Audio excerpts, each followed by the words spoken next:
আজকে আমাদের এখানে আসার একটা উদ্দেশ্য আছে। উদ্দেশ্য হলো আগামী জাতীয় নির্বাচন।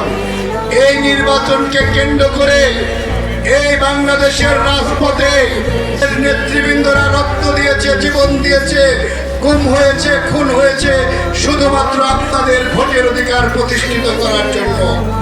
সংগ্রামিত উপস্থিতি, আপনারা যেখানে উপস্থিত হন, আমরা যে কথাগুলো বলি সেগুলো কিন্তু সাধারণ মানুষের কথা। আমরা কথা বলি এদেশের সার্বভৌমত্ব রক্ষার জন্য।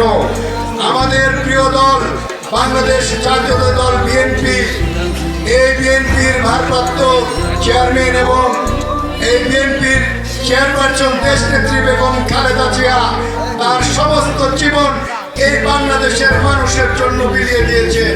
তিনি তিনবারের প্রধানমন্ত্রী ছিলেন। 1/11-এর পরে তাকে দেশ ছেড়ে চলে যেতে বলা হয়েছিল, কিন্তু তিনি বলেছেন আমার বাংলাদেশ ছাড়া কোনো ঠিকানা নেই। তার প্রতিফল আমরা আপনাদের কাছে এই দেশনেত্রীর জন্য একটু দোয়া চাই, কারণ বাংলাদেশের এই ক্রান্তিকালে এই দেশনেত্রী বেগম খালেদা জিয়া দলমত নির্বিশেষে সকলকে ভালোবেসে সকলকে আগলে রেখেছে। প্রিয় ভাইয়েরা আমার, আগামী জাতীয় সংসদ নির্বাচনে আমাদের সিংগার উপজেলার প্রয়াত মরহুম শামসুল ইসলাম খান নয়ন মিয়ার ছেলে ইঞ্জিনিয়ার মইনুল ইসলাম খান শান্ত সাহেব, সিংগার হরিরামপুরের ধানের শীষের কান্ডারি, আপনারা যারা এই অঞ্চলে বাস করেন, আমাদের সিংগারের নাগরিকবৃন্দ, আপনাদের ভোটের অধিকার আছে, সেই অধিকার আমরা প্রতিষ্ঠিত করতে চাই। আমরা সিংগার উপজেলার প্রত্যন্ত অঞ্চল থেকে ধানের শীষে ভোট দিবেন, ইনশাল্লাহ আপনাদেরকে আমরা আমাদের সর্বোচ্চ নাগরিক সেবা দেওয়ার চেষ্টা করব। বিএনপি একটি উন্নয়নমুখী দল, বিএনপি গণতন্ত্রে বিশ্বাসী দল।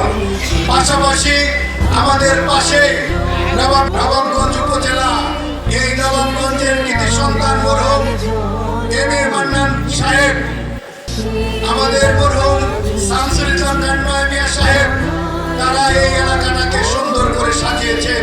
পাশে ছিল আমাদের কেরানীগঞ্জের কৃতি সন্তান খালেদা জিয়ার কামান আমানুল্লাহ আমান ভাই, উনি কিন্তু 4 বার এমপি হয়েছেন।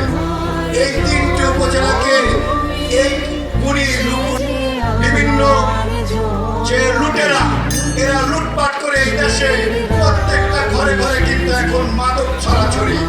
যাই হোক, আমি আমার বক্তব্য দীর্ঘায়িত করব না। আজকে এই সিংগার উপজেলার চান্দর ইউনিয়নের এই প্রত্যন্ত অঞ্চলে দাঁড়িয়ে কেরানীগঞ্জ এবং নবাবগঞ্জের সকল নেতৃবৃন্দকে সাথে নিয়ে আমরা 31 দফার যে কর্মসূচি আমাদের প্রিয় নেতা তারেক রহমান দিয়েছে, আপনারা এগুলো একটু করবেন, কারণ এই 31 দফা বাংলাদেশের মানুষের ভাগ্য উন্নয়নের, এখানে একটা নাগরিকের সকল রাষ্ট্রের যে অধিকার, রাষ্ট্রের প্রতি দায়িত্ব এবং কর্তব্য এখানে দেওয়া আছে। ইনশাল্লাহ আপনারা সকলে আমাদের প্রাণপ্রিয় নেতা ইঞ্জিনিয়ার মইনুল ইসলাম শান্ত সাহেব, নবাবগঞ্জের খন্দকার আবু আশফাক ভাই এবং কেরানীগঞ্জের আমানুল্লাহ আমান ভাই, এই 3 ভাইয়ের জন্য আপনাদের কাছে ভোট চেয়ে গেলাম, দোয়া চেয়ে গেলাম। আর আমার প্রিয় চান্দরবাসী যারা এখানে বাস করেন, আমি আপনাদের পাশে থাকবো ইনশাল্লাহ সারা জীবন। আমার নাম তারিকুর রহমান আলাল, আমার জন্য দোয়া করবেন। আমি গত বছর আপনাদের খবর নিতে আসছি, এই বছর আসছে ইনশাল্লাহ। আমরা যদি আগামীতে আমাদের প্রিয় যে ধানের শীষের প্রার্থী, তারা যদি নির্বাচিত হতে পারে, আপনাদের সকল নাগরিক সুবিধা আমরা রক্ষা করব। আপনাদের সকলকে ধন্যবাদ জানাই। দেশনেত্রী বেগম খালেদা জিয়ার জন্য দোয়া চাই। আপনারা সকলে ভালো থাকবেন, সুস্বাস্থ্য এবং মঙ্গল কামনা করে বিদায় নিচ্ছি। আসসালামু আলাইকুম।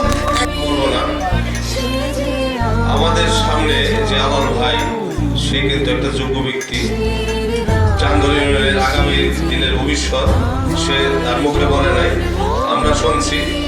হয়তো আপনাদের সামনে এক সময় প্রার্থী আসবে, ওনার জন্য দোয়া করবেন।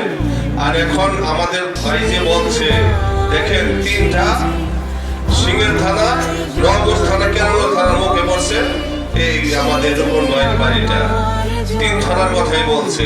তা আমি বলি যে আমাদের যে দেশনেত্রী ম্যাডাম খালেদা জিয়া, সে আজকে যে অবস্থায় আছে, ওই আমাদের নেতা কেঁদে যার যার হয়ে গেছে হাজার হাজার মানুষ সামনে। ওনার জন্য কোনো দল নাই, কোনো কেউ ওনার জন্য, ওনার দিদাবার্তায় সবাই ওনার জন্য দোয়া করে। আপনারা সবাই ওনার জন্য দোয়া করবেন, উনি যেন